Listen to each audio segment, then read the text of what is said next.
What's up guys, it's James here, and in today's video, I'm gonna talk about how to finance a short-term rental property. I'm gonna give a variety of different options from no money down all the way to just purchasing the property in cash so you can get a full scope of ideas on the different ways to finance a short-term rental property. And I'm gonna also give my recommendation for some of my favorite ways out of this whole bunch.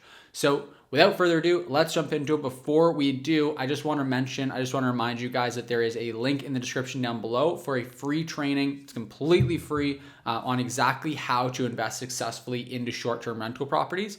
In that training, I break down our 3 core pillars for how to invest successfully in short-term rental properties. The number 1, 2, and 3 things that you absolutely have to know to be successful so you can maximize your return on investment, minimize and eliminate risk, and make sure that everything is as seamless and as little time consumption as possible. So as automated as possible. So if you want to get access to that and you also want to get access to our property analysis spreadsheet, then I highly recommend you check out that training in the link in the description down below. Again, it's completely free, so I'd highly recommend that you check it out. So that being said, let's jump into the different ways to finance, and let's just go from kind of lowest money down to most money down and talk about it that way just for structure. So let's start with no money down. No money down deals, there's a couple different ways to do this. The best way, in my opinion, is to work with a joint venture partner. Working with a joint venture partner is typically going to be a setup where you're going to be responsible for finding the deal and also for then getting the deal to go through and managing the property. So if there's renovation to be done, you're going to be taking care of the renovation, furnishing, and then managing the property ongoing. And then the joint venture partner, they're going to be sort of the money partner, whereas you're going to be the time partner, the active partner. It's a really great way to get started investing in properties if you don't have your own capital to deploy. And so what's going to happen is someone else is going to partner with you for your expertise. Now, generally to do something like this, you need to have expertise. So that's where working with someone like myself can be really beneficial because you can get that expertise to be able to then go and leverage to work with someone in a partnership capacity.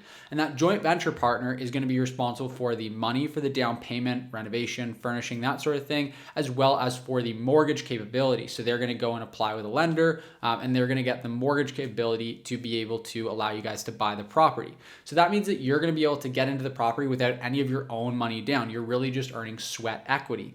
Typically, the split for this is going to look something along the lines of 50-50. It's going to be right around there, where for providing the money and the mortgage, the investor, that money partner, is going to get 50% equity in the deal and the cash flow. And then for providing the off-market deal or a really good deal that you've gone and found, and then also for providing all of the management and operation side of things, you as the active partner are going to get 50% equity and 50% of the cash flow. Now, obviously, there is a preference to paying back the investor's initial capital that they put into the deal. So until that investor gets their money back, everything goes to them. All of the cash flows go to them.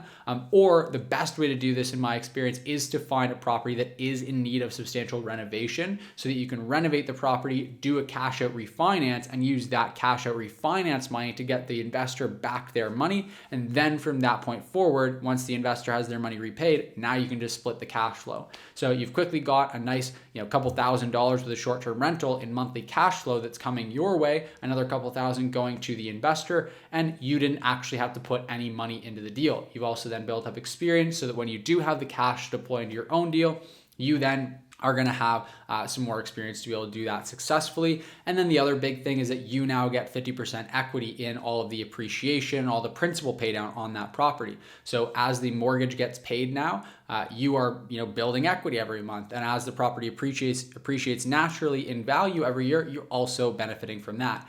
And without any money, you now get half of the appreciation on, let's say, a several $100,000 asset. So that's really powerful as well, especially because that compounds year over year. So that's one option. That's your no money down. Now, if you want to go a more traditional route and you've got some money set aside, you can generally get 10 or 20% down. Obviously, 20% down is pretty standard. If you just go to a lender, you've got decent credit, and you've got some money for a down payment, you've got good income. If all that lines up, then you should be pretty good to go to get financed with a 20% down payment. If you want to be able to get more leverage, then you can oftentimes find properties that you can get for 10% down when it comes to short-term rental, because you can buy them as a vacation home.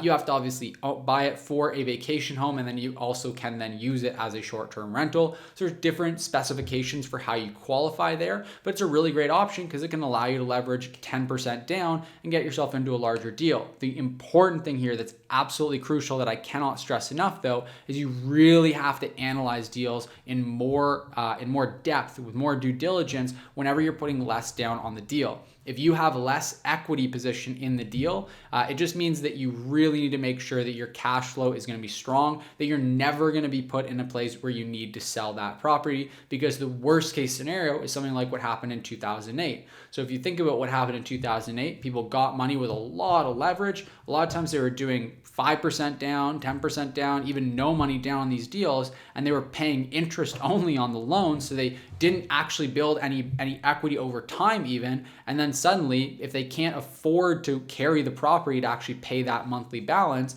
and then the value of the property has gone down, now they can't afford to hold it. But if they sell it, they're going to take a big loss, and that's why people experience financial ruin when everything came crashing down in 2008. So if you want to avoid putting yourself in a similar situation, you just need to make sure that you're never biting off more than you can chew. So there's a couple different ways we like to do this. One is by making sure that we have ample room. So if you see any of my past analysis videos where I analyze deals, I always make sure that in a worst case scenario that is truly worst case, that I'm still going to be cash flowing positive on the property. So it's not going to cost me money out of pocket to purchase that property.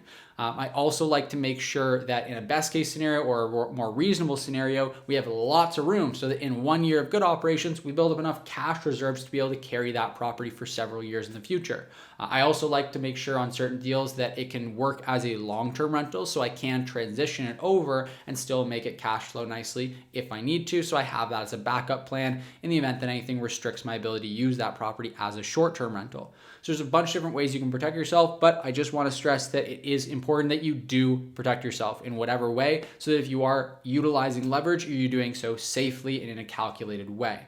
And the last option is obviously just go and pay for a property in cash, use no leverage at all. Now the nice thing about that is that you're not paying interest on a mortgage, but the downside there is pretty obvious. It's that money, it's going to take a lot more of it in order to go and actually be able to afford a property. And an argument could be made pretty easily that you could take that same money and invest it into multiple properties where you were going 20% down, and then suddenly you just have more properties, and yes, you're paying more interest, but your properties are really paying that interest. Your guests are paying that interest. So you could use that several $100,000, let's say it's $200,000. Instead of buying one property that's going to bring you in at a $200,000 price point, maybe a couple $1,000s a month in cash flow, and then once you factor in principal, pay down, appreciation, you'll earn a little bit more than that. But if you take that same $200,000 and you use it as down payment money for 2 or maybe even 3 different properties, if you're doing down payment, maybe a bit of renovation, a bit of furnishing, and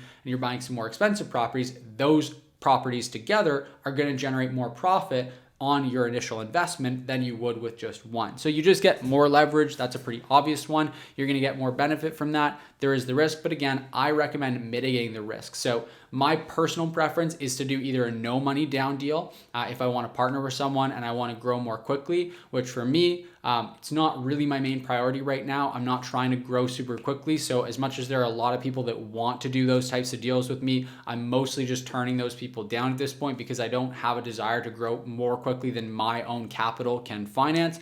And that's kind of my position on it, but it is a really great way to get started. I highly recommend it for people who don't have that capital in order to get started and want to get started more quickly.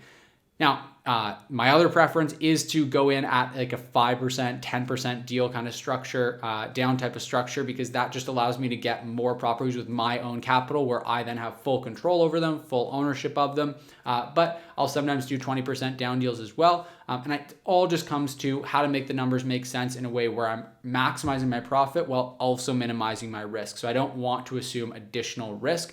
And if I'm putting 20% down to a property, then that means I'm generally going to be looking for a property that I can go and renovate and then do a cash out refinance to get that money back, get that money moving, because I want to keep that money moving and generating more income for me and generating more gains for me over the long term so that I can really reap the rewards of that compounding effect. So Those are the different options available to you. Obviously, there are a few different options to choose from when you're looking at financing a short-term rental deal. I hope this was valuable for you, shed some light on the different options you have available. If you want to know more about the specifics of how to go about these different deals, how to find partners, how to find lenders, all the different stuff, I highly recommend the training that's linked down in the description below. Again, it is totally free. We're also going to give you a spreadsheet completely free that'll allow you to analyze these properties so that you can, exactly like I'm talking about, make sure that you do have enough room in your property to make sure that you have a good safety net there.